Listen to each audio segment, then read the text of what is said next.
Take their thumbs off and they can't fight you anymore.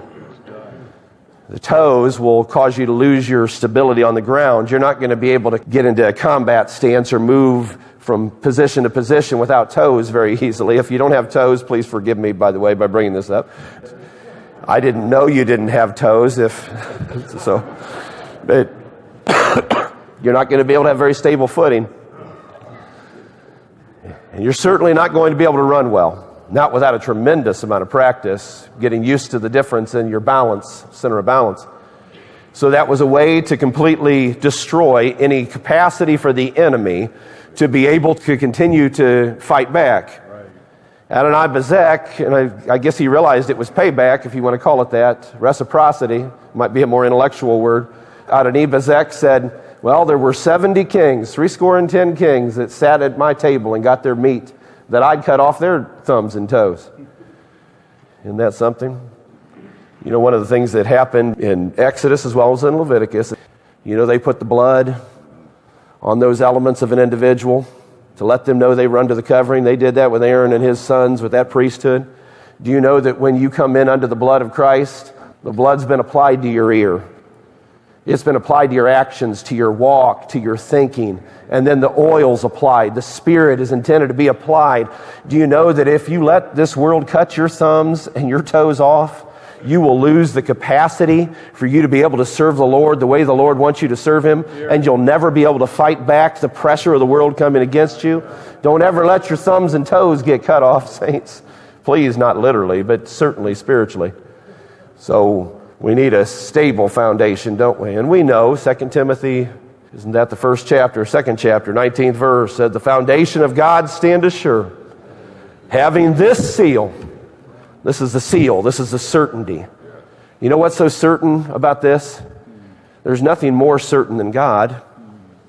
And there's certainly no knowledge more certain than God's knowledge. Having this seal, God knoweth them that are His. I don't recall which one of the brethren, maybe Brother Moore, mentioned getting your name written down in glory. You know, when you get your name written down in glory, it's not that God didn't already know who you were, but you're now in the book of life. Your name has been written down, and you are in the mind of the great God of heaven as a child of His own. And there is a seal that's been put on you by the Holy Spirit that marks you off as belonging to the holy God of heaven. Praise His holy name. Praise His holy name. So we have a stability, don't we? And we're still seeking that city that has foundations, whose builder and maker is God. Several were quoting the beginning part of the 12th chapter of Hebrews. That's in the 11th chapter of Hebrews, of course, talking about Abraham and some of the patriarchs. It says they were seeking a city. One of the things I love are those three little things it says about them. It says they were persuaded with the vision of seeking that city. That's what it was about. They were persuaded.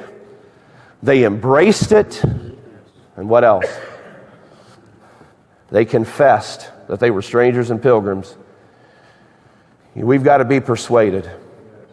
That doesn't mean somebody has to argue you into everything, but you got a right to be persuaded. You need to be persuaded. I hope, as weak as my frame is today and my voice, I can persuade you. I'm not talking to the ministers, by the way, but I hope I can persuade you if you're not persuaded. There's safety in the city of God. There's safety on stable ground. I hope I can persuade you. And if we can persuade you by the words that we give here, maybe you'll embrace and confess. See, if you embrace it, that means you've got to disengage with something else. You can only embrace one thing fully at a time. If you're going to truly embrace this vision, you're going to have to disengage yourself from other things. You're going to have to get your mind on the right things. It's another thing I've told the youth when I've talked to them about running the race, There's a little story about these three little boys that, imagine it's only just a folk tale, it's not a literal story. Three little boys that an old man came and got them, and maybe their grandpa, and told them, I'm going to have a contest for you. The ground was covered with snow. He said, I'm going to stand over here. I want you to run towards me across the snow. Whoever gets to me first with the straightest line is going to win, whatever the prize was. First little boy started running and tripped and fell because he was looking back to see where the other boys were at. He was looking behind him, and you know what happens? I'm not going to do it. I'll fall too. But you start running, looking behind you, you either have to be tremendously skilled to pull that off, or you're going to hit You're going to pancake, as they call it. The other little boy running alongside the second little boy was running, and he was looking at his feet. You know, sometimes we can do that, and I honestly thought of that when some of you were talking about how we've got to really be looking at God. If our eyes are on the Lord, look, it's only by His grace, saints. It's only by His grace. I'm not intelligent enough to put my feet in the right place. I wouldn't be foolish enough to think I am. I need Him to put my feet in the right place. But I have to run with all my might. I need Him to guide my steps. It's not in man that walks to direct his steps. I don't have the ability to direct my steps. But what I can do is run toward Him. That second little boy kept looking at his feet, and his trail went all over the place, because you know how that works. He just was doing this, trying to line himself up, correcting himself all the time.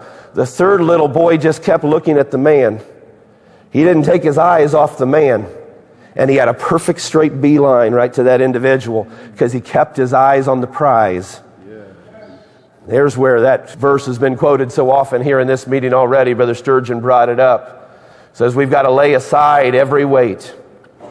We've got to lay aside all those sins that does so easily beset us, and run with patience the race that is set before us, looking unto Jesus, Amen, the author and the finisher of our faith.